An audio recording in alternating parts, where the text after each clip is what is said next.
Rotary club દ્વારા કલરવ school ખાતે mega blood donation camp યોજાયો.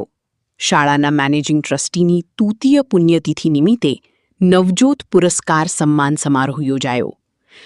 ગુરુવારના રોજ કલરવ શાળાના સ્થાપક એવા સ્વ પ્રકાશચંદ્ર જોશીપુરાની તૃતીય પુણ્યતિથિ. એક એવી વિરલ વ્યક્તિ કે જેણે ખરેખર પોતાના નામનું પ્રકાશ પાથરીને સાર્થક બનાવ્યું.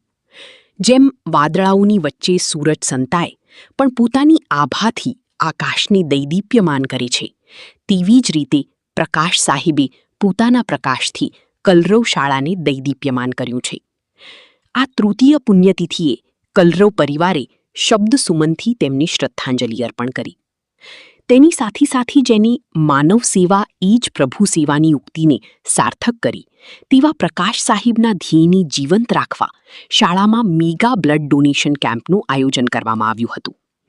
રક્તદાન એ જ જીવનદાન ઉક્તિને સાર્થક કરવા હાલોલ રોટરી ક્લબ આજે 9 જુલાઈ એટલે ખાસ તો હાલોલ રોટરી ક્લબ અને કલરવ સ્કૂલ હાલોલના સહયોગથી એમના મેનેજિંગ ટ્રસ્ટી શ્રી પ્રકાશ જોશીપુરાની સ્મૃતિમાં પ્રતિવર્ષ મેગા બ્લડ ડોનેશન કેમ્પનું આયોજન કરવામાં આવે છે.